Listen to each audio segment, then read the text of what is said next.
अस्सलाम वालेकुम dear students, Ahmad Maqsood your computer teacher. उम्मीद करता हूँ कि आप सब खैरियत से होंगे।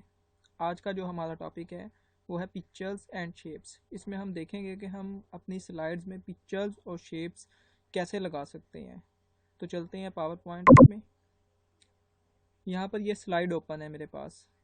इस स्लाइड में अगर आप पिक्चर लगाना चाहते हैं तो एक तो ये ऑप्शन है, आप जब इस पर क्लिक करेंगे तो पिक्चर की ऑप्शन आ रही है। जैसे ही आप यहाँ पे क्लिक करते हैं तो ये आपसे लोकेशन पूछेगा कि आप कहाँ से पिक्चर चूज़ करना चाहते हैं। तो आपने सबसे पहले लोकेशन पे जाना है जहाँ पर आपकी पिक्चर मौजूद है। मैं डेस्कटॉप पे क्लिक करता हूँ। यहाँ से मैं ये पिक्चर सिलेक्ट कर लेता हूँ। इंसर्ट किया, ये पिक्चर यहाँ पर लग जाएगी। आप इसको रीसाइज कर लें और उसी तरह से इसको मूव कर लेगा जहाँ पर आप इसको लगाना चाहते हैं। इसकी लोकेशन चेंज कर सकते हैं और इसको रीसाइज कर सकते हैं। ये तो था एक तरीका। नेक्स्ट हमारे पास जो है वो है दूसरा तरीका। ये है कि यहाँ पर ऑनलाइन पिक्चर भी लगा सकते हैं आप। जैसे ही आप इस पर क्लिक करेंगे तो आप नेट के थ्रू पिक्चर लगा सकते हैं डायरेक्ट। आपको अपने कंप्यूटर में सेव करने की ज़रूरत नहीं होगी।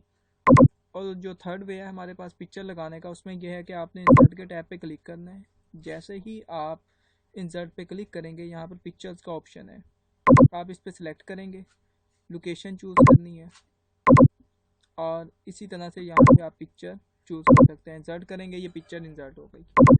तो ये डिफरेंट वेज हैं हमारे पास अपनी स्लाइड में पिक्चर्स लगाने के। और आप इसको रिसाइज कर सकते हैं और एक जगह से दूसरी जगह मूव कर सकते हैं अपनी स्लाइड में। जो नेक्स्ट हमारे पास है वो है शेप्स। शेप्स कैसे लगाते हैं उसके लिए पहले एक स्लाइड बना लेते हैं। तो ये स्लाइड बना ली है और अब शेप लगानी है, उसके लिए इंसर्ट में जाना है और ये शेप्स आ रही हैं डिफरेंट। इस पर क्लिक करें, यहाँ पर आपके पास डिफरेंट शेप्स हैं जो ऑलरेडी यहाँ पर अवेलेबल हैं। आप यहाँ से कोई भी शेप चूज़ कर सकते हैं और उसको अपनी स्लाइड में लगा सकते हैं। मैं इस पर क्लिक करता हूँ और इसको ड्रैग कर लेता हूँ। ये मेरे पास अब शेप लग गई है। अब जैसे ही ये शेप यहाँ पर मैंने लगाई है तो ऊपर यहाँ पर कलर वगैरह है, आप इसका कलर चेंज कर सकते हैं। जो कलर आप चूज़ करना चाहते हैं आप यहाँ से चूज़ कर सकते हैं और अपनी शेप में लगा सकते हैं। उसके बाद आप इसमें कुछ राइट कर सकते हैं। लेट्स सी मैं रेक्टेंगल राइट करता हूँ या कुछ भी जो आप इधर राइट करना चाहते हैं वो आप इधर राइट कर सकते हैं। और इसी तरह से आप अपनी ये जो आपने शेप लगाई है इसको रिसाइज भी कर सकते हैं। रिसाइज कर लें और इसको भी मूव कर लें। इसके अलावा आप मल्टीपल शेप्स लगा सकते हैं जो आपको रिक्वायर्ड है यहाँ से। और इसके थ्रू आप डिफरेंट डायग्राम्स भी बना सकते हैं यहाँ पर इसको चूज़ करते हुए। तो ये डिपेंड करता है कि आप कौन सी शेप लगाना चाहते हैं।